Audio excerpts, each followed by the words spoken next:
Hi everybody, it's beau-hindman back with another review for Gunpla, and this time it is the HG 1/144 scale R-Gyagya, as Gya, for Team Hokusu no Subo.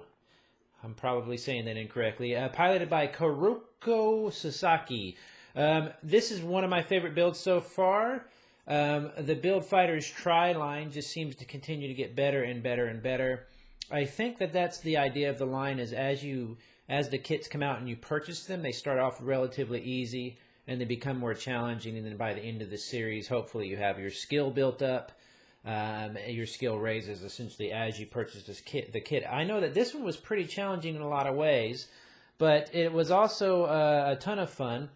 So I decided to do a review video that also shows what I did to it. This suit is piloted by one of my favorite characters that appeared in the Build Fighters tri-line. She's a young girl who's a complete and total badass. She's got long ponytails. She's one of the more realistic looking girls you'll see in this series. She's not just a strange, really young girl that they've kind of sexed up. She's very unique looking, and she has two friends that help pilot on her team. She's actually one of the best characters. Despite some of the sexist writing that anime often throws into the mix, young girls or female characters are either emotional wrecks or are suffering from emotional outbursts, or they're obsessed with one of the the dorky boys who have no time for them, or they're seen as a goddess-like virgin with almost magical powers. Despite this kind of tendency in anime to lump female characters into categories like that, the pilot for this suit is absolutely fantastic. She's a badass. She's tough. She's a good builder and pilot. And she, despite kind of a sidetrack into her obsession with the really strange, prepubescent, stupid little loud boy that is the center of the series, despite all that, she overcomes it and decides to get even more back into building and smashing things with her shield, which is just amazing. Anyway, I'm mostly satisfied with this build. I had a few mistakes, a few errors on it, and I'll go over it. Let me tell you first what I decided to use to build it with. Let's see, here's what I used. I used Testor, and I'm going to be reading off a list here, so let me just pull that up so I don't forget anything. I used Testor's CreateFX washes in blue and in black. I used Testor's flat black, flat steel, and gloss gold. The gloss gold, although it is glossy gold, it doesn't really seem to create. I'll cover that in a minute here, but it works for this as well. Model Master's Enamel stain for panel lining. This is the stuff that is so thin that you just touch it to the panel line and it feels like magic. I absolutely love it.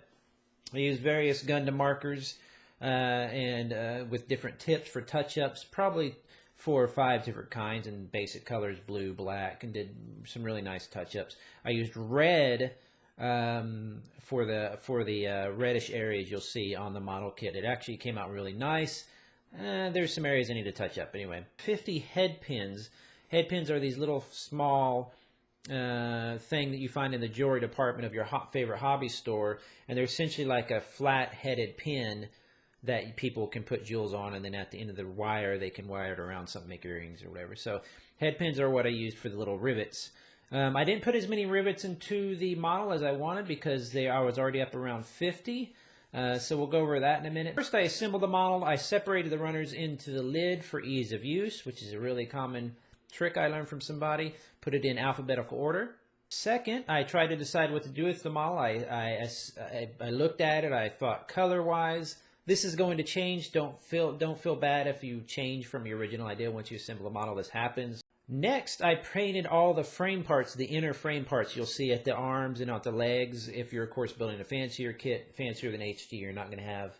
You're going to have an actual inner frame. Sometimes it's already in metal, so you don't have to paint it. I like to paint mine usually as silver with some wash on it to make it look like greasy kind of steel that you're going to see in the undercarriage of a giant robot.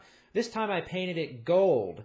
Basically, so it would have kind of a brass look underneath. I was going for some brass colors for kind of a steampunky feel. I don't know if I achieved that or not, but it did pretty good. What I do is basically, and I'll show you here a little video, I use the same technique for the gray parts or any part basically. Is you take the part that you want to paint. It can be completely just a basic piece of plastic. It doesn't have to be coated with anything. I take them out of the box, cut them off the runners, and I can wash them once I clean them up a little bit, as far as the nub marks and stuff.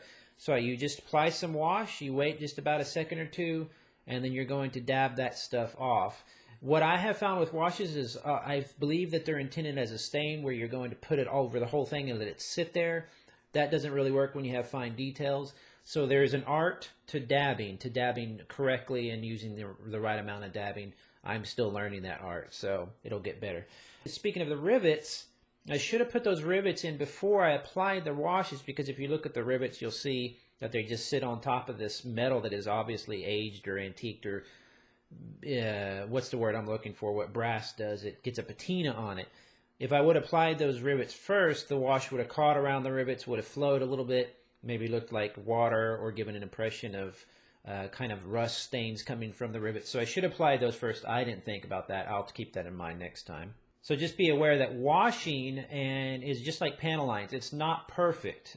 You'll run into all sorts of issues with washes and with panel lines.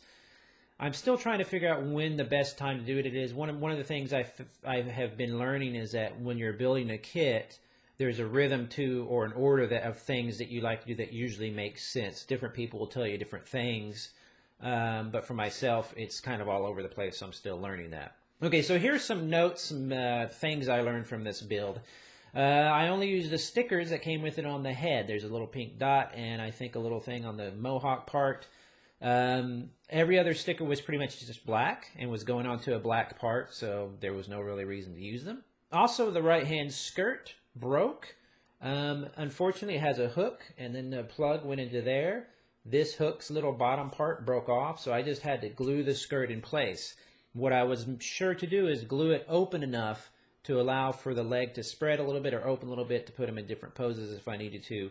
But that's pretty fragile, but it is stuck in place. The next thing I learned is to be careful about painting over the male end of a joint, or even within the joint. I like my models to have a really nice tight fit so they hold a pose for a long time. They last longer that way. But if it's too much, if you have too much paint on there when you're assembling the model, which is what I think happened to the skirt, the right-hand skirt, is that it's so hard to get together, you'll push and you might break a little part or something. So you end up having to file around it and maybe filing too much. So you have to be careful. I have to be really careful about applying paint too generously to parts that do not need it. All right, the next model I'm going to be looking at is going to be the Mega Shiki. This is the next one in the line. I believe this is that'll be number 5 or 6. I can't remember. It'll be in the title or in the comments there. The Mega Shiki, I'm really excited for. The V-Rabe or Vrabe or whatever really was a fun build. This is kind of a dirty build, a little bit beat up. I'm kind of going back and forth. The Mega Shiki will probably be more of a straight build with just trying to make it look pretty with some panel lines, trying to assemble it correctly and nicely. So I probably won't do too much painting on that, just try to make it look really good. I might try a gloss finish to it. I'm not really sure. I'm really excited for that. You know, it's kind of funny when some kits you see and you just actually get excited just thinking about building them. That's going to be a lot of fun. Anyway, thanks for watching. That's another quick review of the R-Gyagya for Team Hokusu no Tsubo, piloted by Karuko Sasaki. I don't know. Anyway, I'm saying that wrong. I apologize. This is my Build Fighters line build. I should be done within about, I don't know, 8 or 10 kits, and I'll be done with the line. I'm very happy. I'm having a blast with it. If you have any other models that you want me to see me try and do next, or if there's any type of theme you want me to look at, please leave it in the comments section. Follow me on Twitter at @beau_hindman, and be sure to subscribe. Thanks a lot, everybody. Bye-bye.